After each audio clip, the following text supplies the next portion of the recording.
We start the show with a look at the controversy around circumcision. Once a common practice, the procedure has now fallen out of favor.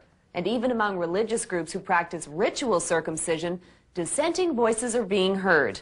It's a topic that can fire up passion and heat within a family and in the community at large. It's an issue that most new parents are not prepared for. We had thought for the longest time throughout the pregnancy that Angela was pregnant with a girl, so we hadn't really got into a serious debate over this. To actually figure it out. Mark and Angela had to make a hard decision and make it fast when they found out they were having a boy. We were neither strongly for it nor strongly against it. So there was just it was a gray area, and we kind of thought, well, you know, because Mark is circumcised, maybe we will, maybe we should, maybe Aiden should look like Daddy. A lot of our friends were doing it at the same time, so it seemed like the thing to do. Jews and Muslims have been practicing ritual circumcision for thousands of years, but it wasn't until the late 1800s that it was seen as medically beneficial. Hospital circumcisions peaked in North America in the 1970s, but today the claims of medical benefits are being questioned.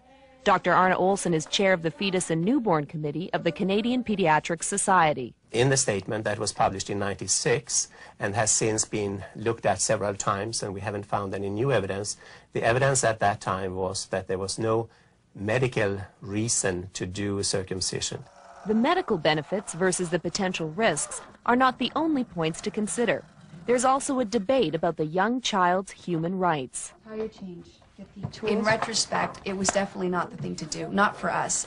I just think we didn't feel strongly enough about it to make that kind of decision for him. But yet we did, so I think that was, the problem for us. We just, you know, in our heart of hearts, it wasn't the right thing to do. Dr. Arif Bimji is a physician and also a spokesman for the Association for Genital Integrity, a group that's launching a precedent-setting test case in Canada. What we're really talking about is forcing an irreversible surgical procedure onto a child at the parent's wishes rather than at the child's wishes.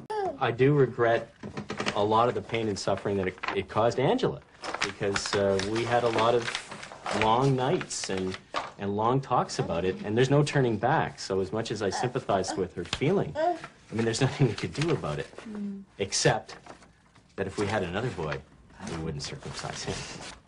Families are listening to the experts, but ultimately, the decision is deeply personal.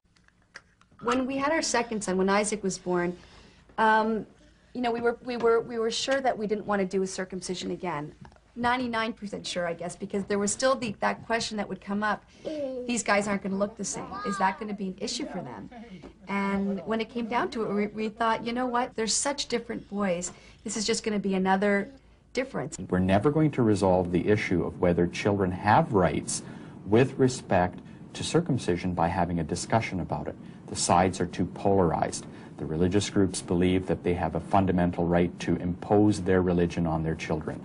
The Association for Genital Integrity believes that the child's rights to their physical integrity are paramount. The only group in Canada that's going to be able to resolve this conflict is the court.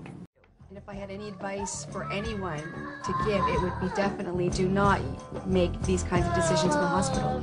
The last thing you want to be doing, you know, 12 hours after you've given birth is talking to a surgeon about a circumcision. It's just not right.